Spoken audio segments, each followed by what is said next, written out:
Shaun, you had a question? Yeah, I want to express my appreciation for explanation, and also I want to add something. Sure. Because I'm from China, and actually, yeah, come on down, Shaun. Come on down.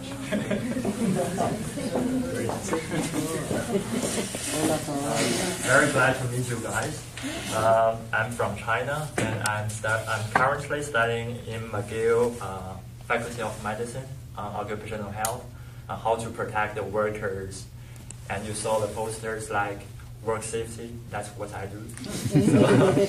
So when I was a kid, my parents' salary was, can you imagine that? My parents' salary added up in sum was only 100 Canadian dollars per month. So at that time, for us, it was unreachable. It's not when we were watching TV, seeing you guys were driving cars. It was a dream for us, because at that time we don't have cars on the street. We have nothing. Occasionally we saw some cars that was for the government, because they need to transport the government guys. But we didn't have cars on the street. And then for the last 30 to 40 years, the government changed their policy.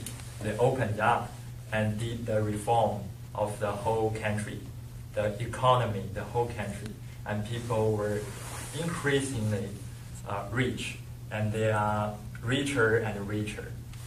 But back to this topic, why Chinese spend so much money, and it should not be a debt trap, right? Because I remember from my parents, they told me when they were young, when China was extremely poor, when they were young, they cannot, for a month, they can have one time of meat. They only eat once a month, because at that time they were so poor.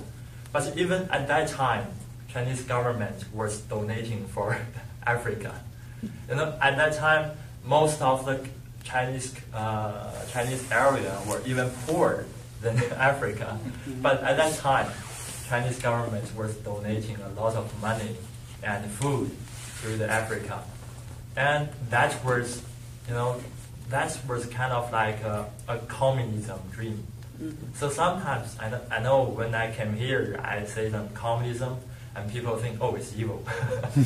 And I think even in modern Chinese, most people, when they think about communism, they think about something evil, because the Cultural Revolution, and also the people were fighting each other and killing each other because they think you are not communism enough.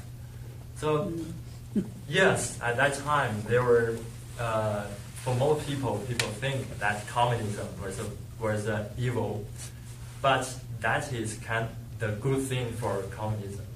They have the responsibility to help the poor, because they want to make the whole world to be a better place. So I'm not propaganda the communism. I just want to say it's equality between men and women too. Yes, it's true. In China, the woman does not need to. No, it's not totally. There is no way to change your name after to follow your husband's name. But I think in Western here, used to use that, right? So that's the first thing I want to say. We have the tradition to help the African countries. So when the Westerns told us that there is something called debt trap, we were surprised because we didn't know there is such thing called debt trap before. And the second thing is the long-term planning. So for the communism government, they don't need to worry to be changed, to be voted down, because there is no alternative, right? They are responsible for the country. They are responsible to lead the country to be better and richer.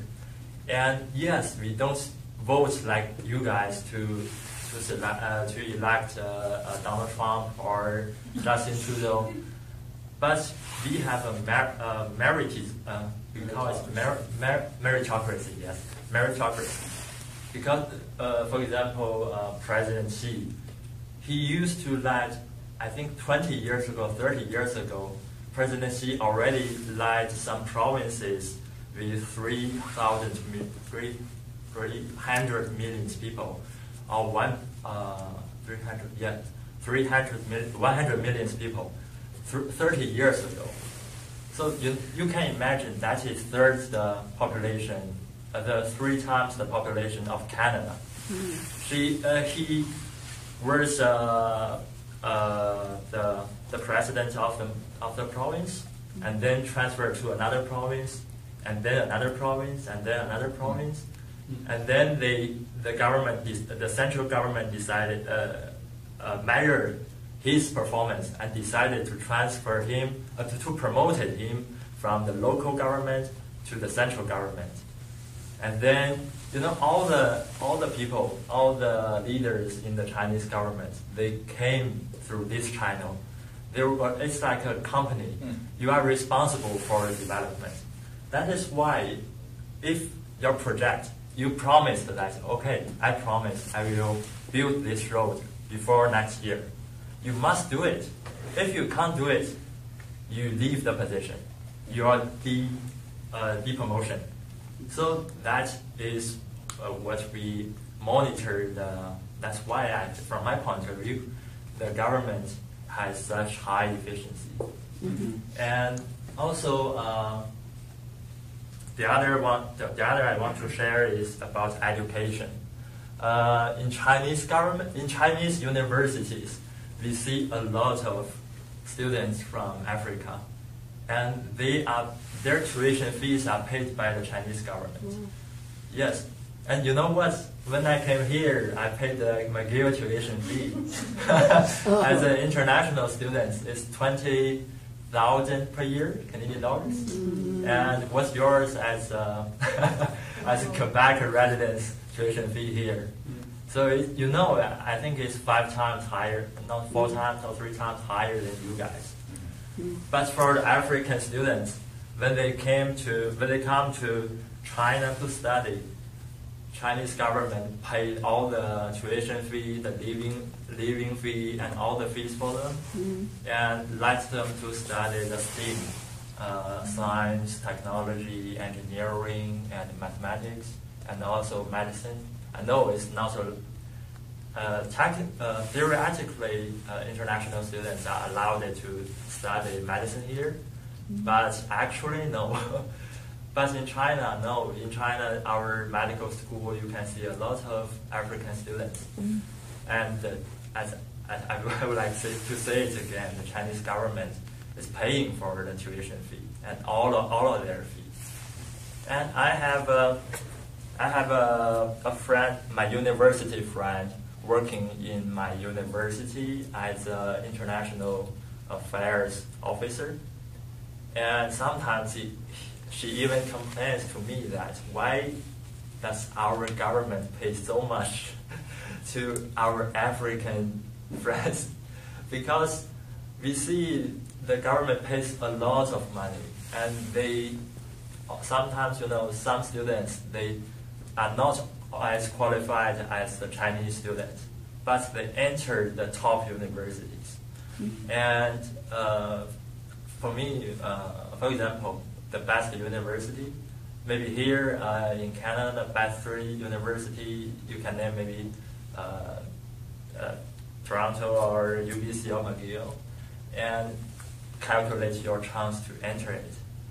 But in China, for my province, when I want to enter the top university, like for example, like McGill in Canada, if I want to the McGill in China, the rate was in my province we have 200,000 students applying for that university, and only 50 only 50 students can enter. So can you imagine? It's really hard for us.